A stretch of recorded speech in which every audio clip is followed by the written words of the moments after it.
What's up everybody, Holly Wolf here and welcome to another video in our gaming history series. The Super Mario series is great, but after almost 40 years since its original appearance, Nintendo is bound to let a few Mario games fall through the cracks and either get cancelled or go unreleased. So today we're going to focus on another list of cancelled Mario games, with a unique and special honorable mention towards the end. If you're a fan of videos like this, give this video a thumbs up and subscribe, as it really does help a lot. Then comment below and let us know what you thought of the games listed in this video, if we left any out, and what games you would like us to focus on in the future. Mario and Rabbids Kingdom Battle was created due to a collaboration between Ubisoft and Nintendo. However, it wasn't Ubisoft's first attempt at creating their own Mario game. Thanks to Ubisoft and Nintendo's successful partnership, Ubisoft began working on their own Mario project in hopes of having it greenlit to enter production as a full game.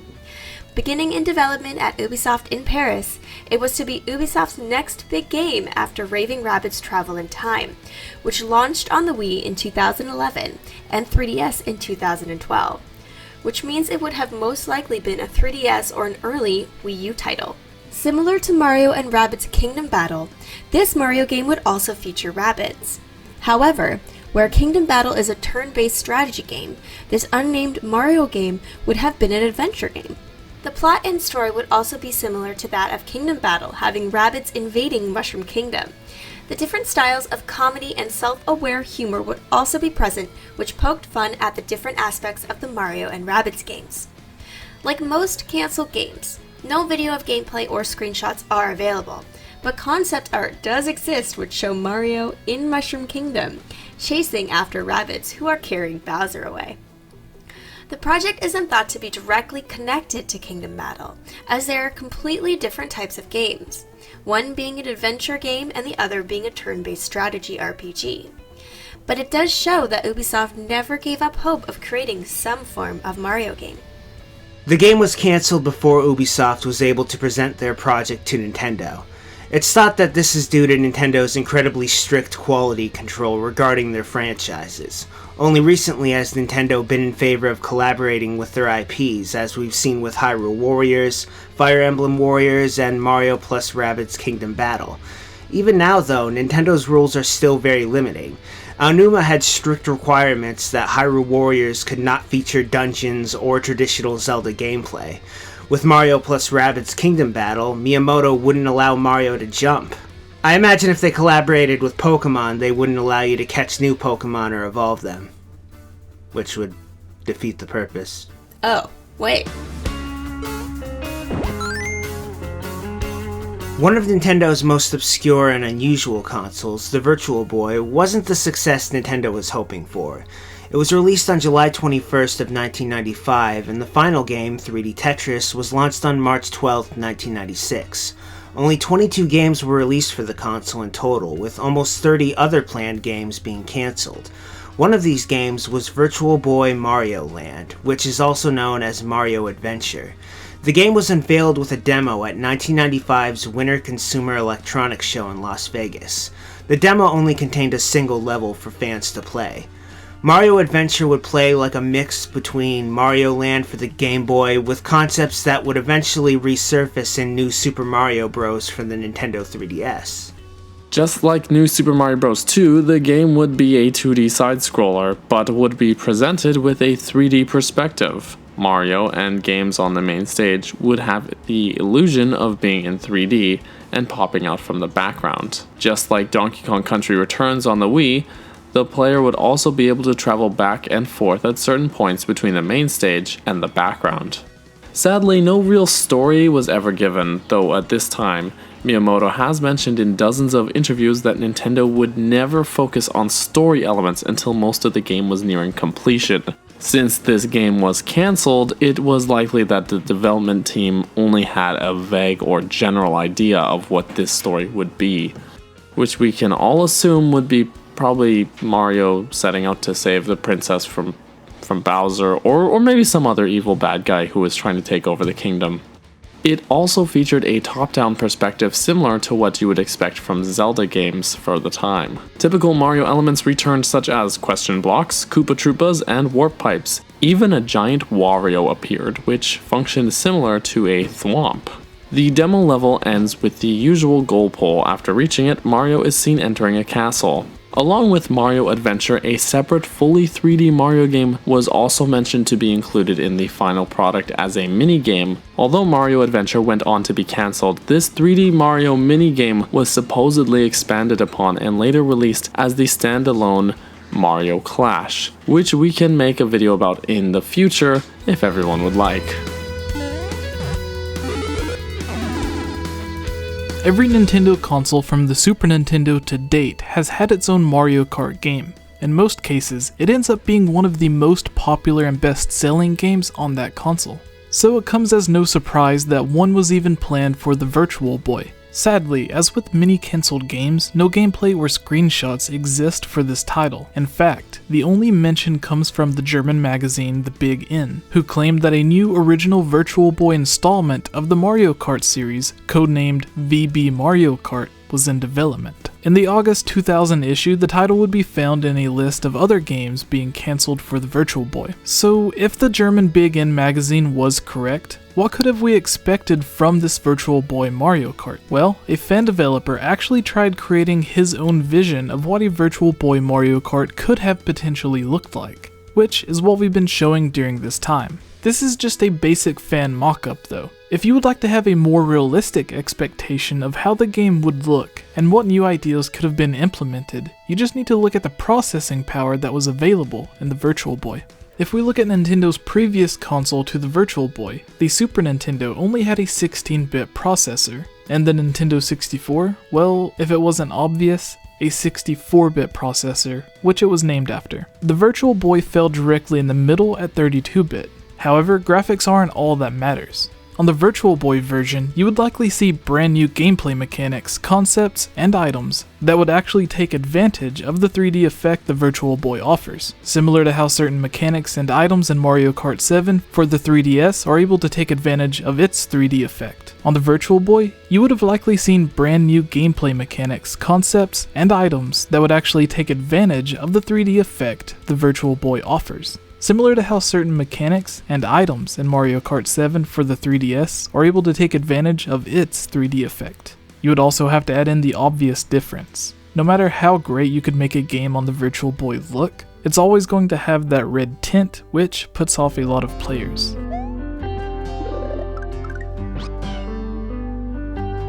Many people believe Super Mario 128 is only a tech demo and nothing more, but they would be surprised to know that Miyamoto on several different occasions and in different interviews actually confirmed it was in fact going to be a real game. In one of these interviews, specifically at an interview directly after E3 2004 by GameSpy, Miyamoto had this to say: "It's moving along secretly like a submarine under the water. When developing, we often look at the different hardware and run different experiments on it and try out different ideas. There have been a number of different experiment ideas that we have been running on the GameCube. There are some that we have run on the DS, and there are other ideas too. At this point, I don't know if we will see that game on one system or another. It is still hard for me to make that decision. I am the only director on that game right now. I have programmers making different experiments, and when I see the results, we will make the final decision." In 2005 at GDC, Vice President of Nintendo, Reggie, went as far as confirming that yes, the game would be one of the main focuses of E3 2005, which was taking place only a few months later. After Super Mario 128 failed to show up again, Reggie was asked about his statement wrongly confirming the game being shown. He replied, "I can only show what Mr. Miyamoto gives to me to show." When a reporter asked if it exists, he responded, "I've seen bits and pieces." Later that year, in September, Miyamoto was on a Japanese radio station for an interview. When he was again questioned about the game not appearing when he said it would, he revealed that Nintendo is still continually working on it. He also revealed new details, such as Mario having a brand new character by his side. He then went on to announce Super Mario 128 was no longer in development for the GameCube, but had moved over to the Wii.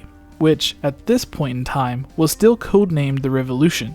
The 128 in the title, Super Mario 128, referred to the processor inside the GameCube, just as Super Mario 64 was a reference to the 64-bit Nintendo 64. He also said the game had a huge role in the development of the new console, in the same way the Nintendo 64 was developed specifically with Super Mario 64 in mind, even going as far as saying the Wii was based around what he referred to as a new type of game. It turns out that the Wii was the other console Miyamoto let slip when he mentioned the game was being experimented with on the GameCube, DS, and another console. It would later be confirmed that Super Mario Galaxy would be the first main series Mario game for the Wii, not Super Mario 128. At E3 2007, when asked about this, Miyamoto stated that Super Mario Galaxy was created by the team that made Donkey Kong Jungle Beat, and development began as soon as that title was finished.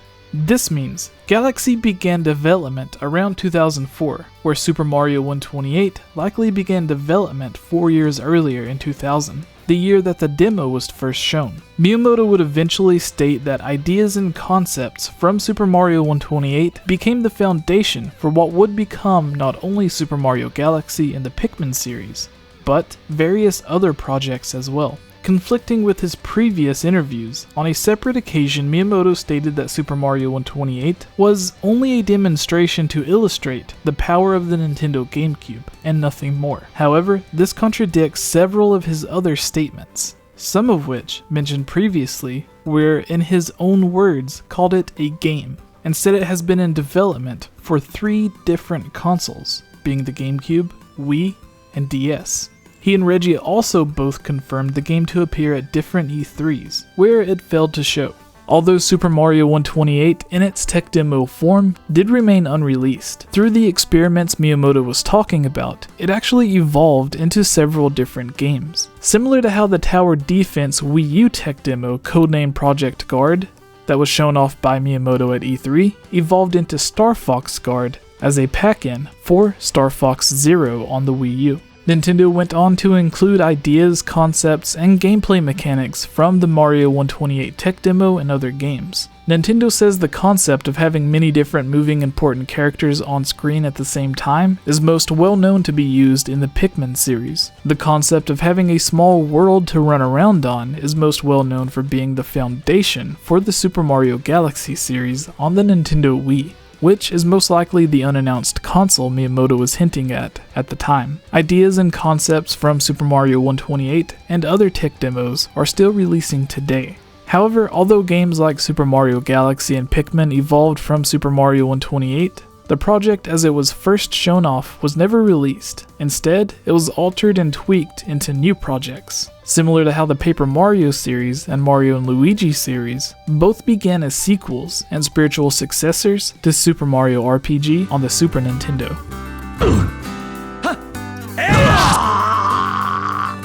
Before we move on to our final game, just as with all of our top 5 and top 10 videos, we have made our way to the honorable mentions.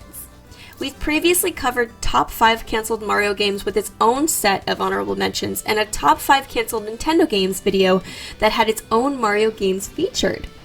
I'm afraid before too long, we may actually run out of cancelled and unreleased Mario games. So for this honorable mention, we decided to do something different and clear up a very common misconception.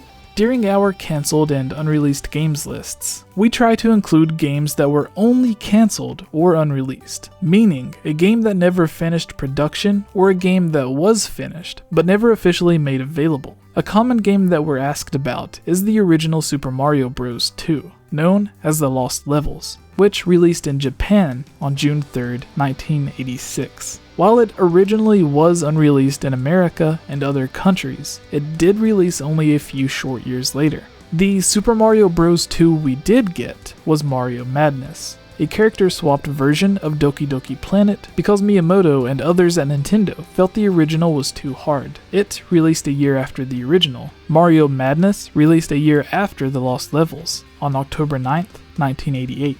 However, the original Japanese Super Mario Bros. 2 was released in America several different times, An upgraded remake version was released in 1993 as Super Mario Bros. 2: The Lost Levels in the Super Mario All-Stars collection for the Super Nintendo. A version closer to the original was released in 1999 on the Game Boy Color as a part of Super Mario Deluxe, which, fun fact, was featured at the 2017 Nintendo World Championship. The Lost Levels would again be re-released in 2004 on the Game Boy Advance in a Famicom Mini compilation cartridge. A completely unaltered version of the original would be released in 2007 on the Wii Virtual Console and in 2012 on the 3DS Virtual Console. It would also be released in 2013 on the Wii U in Japan and in 2014 on the Wii U in Europe and North America. In 2010, for the 25th anniversary of Mario, the upgraded remake found in the Super Mario All-Stars was re-released on the Nintendo Wii. The Lost Levels was also one of the games featured in the 2014 NES Remix on the Wii U and Ultimate NES Remix for 3DS. And finally, it will likely be released again when the Nintendo Switch Virtual Console eventually releases. So please, when you're talking about a cancelled or unreleased Mario game, do not mention Super Mario Bros. 2. It was never cancelled, and it was never unreleased. It did originally release only for Japan like minigames, but later came to North America and other countries only a few years later. Altogether, the game has released more than 10 times over the past 30 years and is playable on 8 different consoles. Instead, bring up games like Super Mario 64 2, which was cancelled, or the original Zelda 3, which was a separate game from A Link to the Past, which Miyamoto mentioned had 3 playable characters and was 100% complete and waiting to be shipped, but was sadly never actually released. If you're interested in finding out more about those games, check out some of our other top 5 cancelled and unreleased games videos. We have lists on Zelda, Mario, Pokemon, Sonic, and even PlayStation games. If you are not interested in other cancelled games, check out our lists on the top 5 rare and obscure Mario and Zelda games. Also, let us know what games you would like to see us focus on in the future. Then subscribe so you don't miss out on when those videos go live. Finally, our last cancelled Mario game. Yoshi Racing would have been the world's first 3D platformer, beginning development long before Super Mario 64 became the standard not just for every 3D game to release in the following years, but for every 3D platformer released over 20 years later. In fact, Nintendo named it as one of the biggest inspirations for Super Mario Odyssey on the Nintendo Switch, with them wanting to recapture what made 64 so great. Well, you may be surprised to know that it wasn't the first attempt at a 3D Mario game. Interviews are available to read and watch where Miyamoto talks about trying to create a 3D Mario long before the Nintendo 64 was in development. In some interviews, Miyamoto has mentioned taking inspiration from the 3D gameplay of Star Fox and creating a very pre-alpha build of what would later become Super Mario 64. During this time, Nintendo would also work on other various 3D Mario demos and concepts that would either be cancelled or be the foundation of what would become other games, which we may do a future episode on. One of these early 3D Mario demos, actually the very first one, wasn't developed by Nintendo. Argonaut Games, the developers of the 3D Star Fox game that inspired Miyamoto, actually worked on their own 3D Mario platformer after a long and successful partnership with Nintendo that involved the creation of the Super FX chips, which were used in games like Star Fox, Doom, and Super Mario World 2. However, currently no gameplay or screenshots are available for Yoshi Racing, but a demo was created and the game was pitched to Nintendo. It was described as a hybrid mix of gameplay mechanics that you would expect from a 3D version of Super Mario World and Super Mario Kart. This pitch was thought to take place during what many believe to be around the same time that development began of Star Fox 2, which went on to also be cancelled by Nintendo, and wouldn't be officially released until 2017, where it was finally completed and launched on the SNES Mini. However, the demo received a very positive response from Nintendo, and even Miyamoto was fascinated by the project.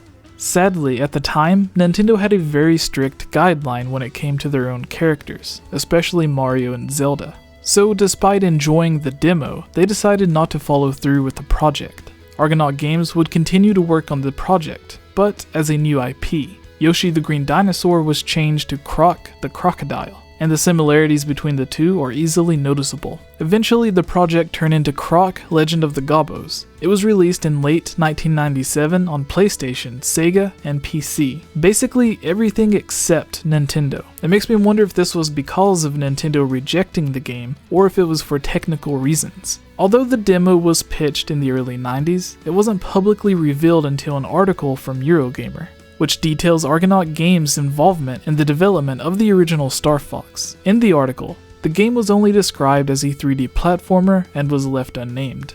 Later on, an Argonaut employee would confirm the game was titled Yoshi Racing while in development, and described it as a character racing game. At an even later date, the founder of Argonaut Games, Jez San, gave this statement: "The end came when we pitched to do a 3D platform game, the likes of which had never been done before. We mocked up a prototype using Yoshi. It was essentially the world's first 3D platform game, and was obviously a big risk. Nintendo never let an outside company use their characters before, and weren't about to either. This is the moment the deal fell apart. We later made the game into Croc Legend of the Gobbos for the PlayStation, Saturn, and PC, which became our biggest ever game in terms of sales and also in royalties, since we own the IP." In a different statement, Jez would also mention that Miyamoto came to him and personally apologized for not greenlighting the Yoshi game. If the Yoshi game would have finished development, Argonaut Games could have potentially went on to become one of Nintendo's top tier developers and been looked at in the same regard as Rare, who worked on the Donkey Kong Country series, Retro Studios, famous for the Metroid Prime series, and Grezzo, who at this time has worked on 5 or 6 separate Zelda games. The videos on this channel are funded by supporters on Patreon like you. If you're a fan of this channel and would like to join on videos, receive shoutouts, watch videos early, have your questions answered, or have your topic discussed on our podcast, please consider supporting on Patreon for these and many other rewards for just $1. Shoutouts for this video includes Link Use the Triforce, Rusty Caulfield, Lovable Christie, Give Time 15, Shadow to Us, Robbie Morgan, and Lunarium. I want to thank all of you for everything you have done to help support this channel.